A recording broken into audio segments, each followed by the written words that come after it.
everybody. Vicky Sandville here with Integrator Insights for the public address. I'm really excited to have Devin Henderson and Chuck Spence here today from DH Technologies to talk everything about IT integration in the federal agency market. Hey, Chuck. Hey, Devin. How are you doing today? Doing great. Hi, Vicky. Hey. So I'm super excited to have both of you here today. Integrator Insights, we've been really having the past couple episodes like an AV focus, but I think what's really going to be interesting is taking a deeper dive into the IT and networking focus here. And I think all of our listeners and our watchers are going to learn something a lot from everything that you guys are doing in the markets. I think where I'd love to kick it off is learning a little bit more about DH technologies, as well as then, if I asked one of your customers in this space, why do you go to DH Tech? What their answers would be. So kind of what's your sweet spot and your special sauce? Yeah, I think I can at least start that for you. DH Technologies, we really work to provide the customer with an end result, right? A full turnkey solution with just enough services to get something implemented. What we found is, especially in the last few years, technologies are becoming a lot easier to use, a lot more innovative, and we try to make sure we're not overcharging our customers for professional services. So it's just what they need. We like to try to be the right sized Goldilocks version of what they're looking for. So we try not to be a part pusher, selling cogs and widgets, but an actual end result that the customer's looking for. So when we talk about solutions then instead of part pushers, where do you guys focus in terms of some of those solution sets? Probably now, as well as maybe a couple of trends you're seeing in contracts for the next few years. Yeah, absolutely. Obviously, we're hearing a lot about AI, and thankfully, we've been at the forefront of that way before there was a sales cycle. And we're talking to people with pocket protectors in the data center that we're excited to talk about whatever their unique thing is they're working on. And we've been seeing a lot of end user computing, also known as VDI. That's been something that every year for the last, I don't know, 12, 13 years, I've heard this is going to be the year of VDI, and it just keeps getting better. So when we think about that, this is the year of VDI, and like then you kind of pepper in the data center space. Where do you guys see yourselves going in the future? Are you strictly focused on specific contracts at agencies, or are you dabbling outside of that as well into maybe corporate spaces or state and local spaces? Yeah, so we focus primarily in the federal government space, and a lot of that has to do with that is hard enough to do as it is, and there's all sorts of rules and regulations around it, and I think probably selling commercially, at least from my experience, would be probably easier, but at the end, working with the federal government, there's some nice things, some consistency. They pay their bills, no questions at the end, right? Might be delayed almost always, but they'll pay, right? Whereas commercially, there's some concerns, especially during COVID. We had some challenges getting payments from companies that had typically been consistent. So that caused us to really stay in our sandbox in our swim lane, so to speak.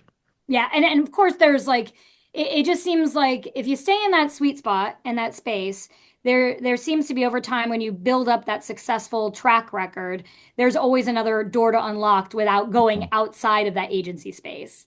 Yep. I'm seeing, we're reading about kind of future trends. We've been hearing this for the past couple of years, more of a focus on agencies in citizen services, Hmm. accessibility to services. So, for example, the VA, it's not just about getting better healthcare, but it's getting better accessibility to healthcare.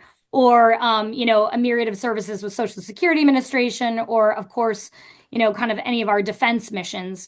What are you seeing in terms of how agencies are utilizing technology as not only maybe the agency user is demanding something from you, but the citizens they serve are demanding that service to be more accessible? I can give you an exact answer for that. We're working on a project with one of the agencies that you mentioned, and I'm not going to mention exactly, but what they're trying to do is, I'm going to use a hypothetical, right? So, say I'm applying for Medicare or Social Security and I have a disability, so I qualify for an exemption to apply early. The challenge is that wait time is significant, and it's complex to fill out all these forms. A lot of people use third party government, like lawyers and stuff to submit all this stuff. But then on the flip side of that, you've got the government trying to process all of these requests, right? And that stuff has to be run through. Well, what we're doing is we're taking things like artificial intelligence and we're using known examples of, like, here's a huge load of cases that were approved and here's all the reasons why. Well, we can train an AI model to at least quickly eliminate and process a lot of these things, saying like, hey, these should be approved, with this level of confidence. And at least it can go through and check the box of all the things that, a person would do today that would cause a lot of issues. So we're using technologies to swiftly evaluate and do all this, eliminating the data entry part of it and the data Mhm. analysis. Yeah, and Yeah, and I'm really excited about that for our future. And from an OEM perspective, what I think I'm interested in learning a little bit more about is how do OEMs like LG make it easier for you to deploy these maybe not complicated systems, right, on the networking side, but it seems like they're becoming much more unique to each specific end user and sub agency and sub hmm agency. yep. So what do you look for in an OEM partner when you're doing that? Well, consistency, right? A true partnership. I mean, one of the things that I really love about LG is I've had a long-term relationship with them for a while.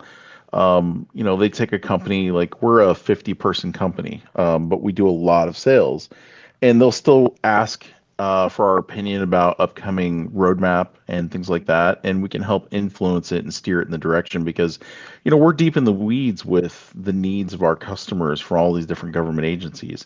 And depending on the agency, depends on what their need is. So, if we're talking about the VA, well, they need certain medical, grade monitors to do these things. I mean, what a lot of people don't realize is, they do all the way from X-rays to monitors to gaming systems. They're doing some stuff with AI and these really, really thin, the gram laptops, which have all sorts of different use cases and scenarios that they'll benefit from. Yeah, and what I think, vice versa of appreciating the partnership is actually getting that feedback and getting that voice of customer. So we've been really excited because I think you guys even traveled to Korea, right, to I participate in did. voice of customer. I did. It was a great experience. The thing that was kind of beautiful about it is, first off, you're in a group with some of the other people that could potentially be your competitors, and you're all best friends by the end of it, right? The Korean people were so kind, so hospitable. There wasn't a single dirty thing in the entire country, whether you went down some back road or whatever. It wasn't an area that I ever thought that I really wanted to go visit. I was always curious, but I've taken it home to my family, told them like we all have to go here sometime. It was beautiful. The food was amazing. I mean, in the view, there's so many amazing things I could tell you about that visit.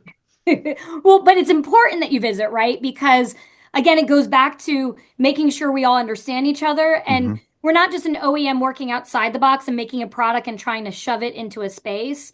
It's actually making tailored solutions for verticals. Yep. Um, and personally, what I found, I've been at LG for 8 years. Um, I love the American community and the Korean community connection because of all the history that's gone on. So I love the feeling of like the true partnership together, which is pretty exciting. And you really get that feeling when you're in They take country. it serious. They take it really Very serious, much seriously. more than, I would definitely say that that was an eye opener for me. It was a great experience. Well, I'm glad. So don't worry, the opportunity is always open for you in the future too. So it doesn't stop at one visit. Well then, so what I'll do is I'll leave you with this kind of big question. As you move forward in the industry that's consolidating, right? So you've got AV actors coming in, you've got low voltage folks coming in. And then on top of it, you've got a new administration with totally different budget priorities. You know, how do you kind of refocus efforts to continue your success? And how does an OEM like LG make sure we're prepared for kind of what the future holds like within the next 4 years in the federal government? Well, and I'd love to definitely get Chuck's opinion on this as well, but I think the mentality of do more with less really summarizes it, right? Because even the Trump administration coming in, we're going to use technology to solve people problems. We're going to use technology to reduce, perhaps overspending and become more efficient. And whether that's AI, whether that's a multi-purpose device, you know, what it all comes down to is can I reduce human labor or can I generate revenue somehow? And I really think that all the different technologies that are coming out is really going to help solve a lot of those things. I Yeah, think, yeah, I thank you. agree.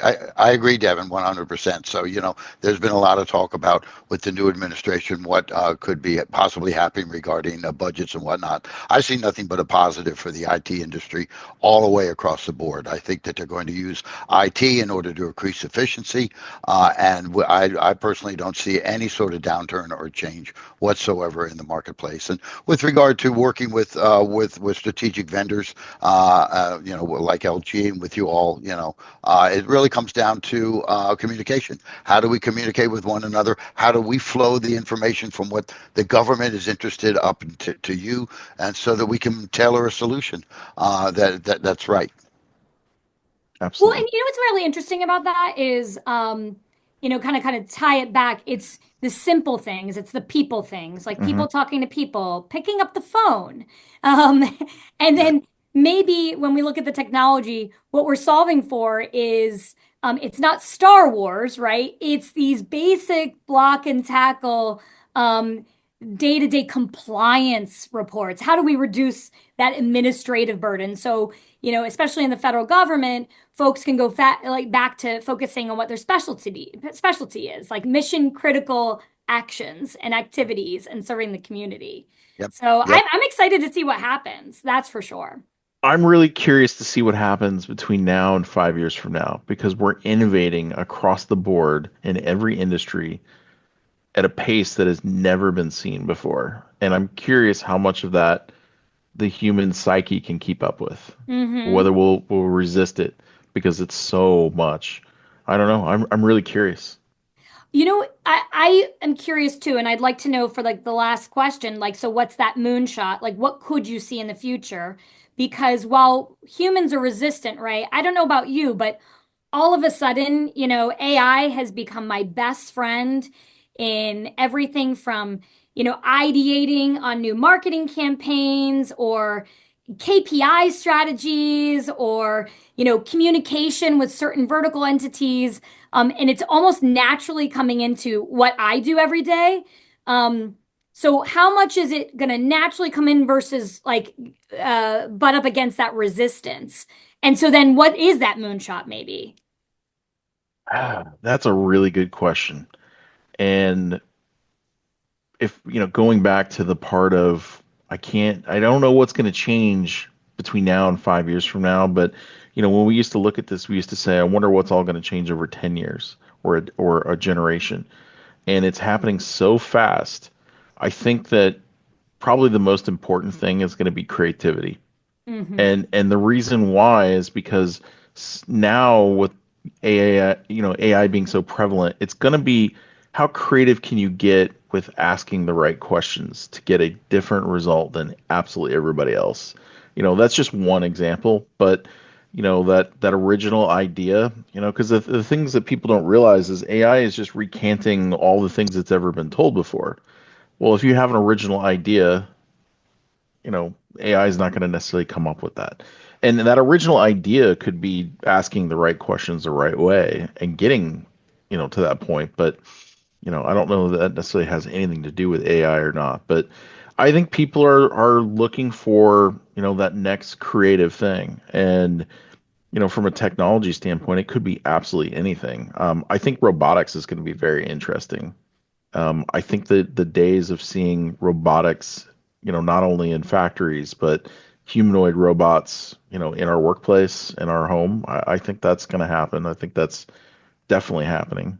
Chuck, what's your take on that? That's a great Yeah, question. yeah, no, it certainly is a great question, and you were going back, Vicky, to talking about embracing rather than just having it come right on, and I think a lot of it, it's happening, and it's going to come, and as you said, 5 years from now, we're not going to know. It's going to be totally different. So it's going to come down to whether you as the individual are going to embrace it and accept it and help move it along, or whether you're just going to have it barrel over you, right? And I think it really comes down to those two things. But there are going to be changes. Well, and I think the most important thing at the center of this as we wrap this up, right, is you are in front of those users and those designers of environments and systems. So firsthand, you're there to do the pilots and get evaluations for hardware, software, cabling, everything. So your eyeballs and your ears are probably going to see some of those new things first. So I'm excited for the future of, what DH Tech has in front of them. And LG is so happy to support you in any way possible in the future. So, I mean, honestly, guys, we really appreciate your support, especially over the past few years. I know I'm going to shout out Charlie Hall on the federal team, who is your evangelist Yep. within LG, and the leadership appreciates you so much. And we appreciate you being our advocate in the federal community. And we look forward to what the next 5 years looks like. Same here, and we value the partnership. We Yeah. we certainly Yep, do. absolutely. Yep, Thank you yep. so much. And Thanks, thank Devin. you. Thanks, Chuck. And Yes, thanks, indeed. everybody, for chiming in and listening. If you need more information on DH Technologies, please reach out to us, and we will make sure to connect you. And we look forward to the next chat. Thanks so much, and have a great day, Fantastic. everyone. Thank you, Thank you. Vicky. Okay. Thanks, guys.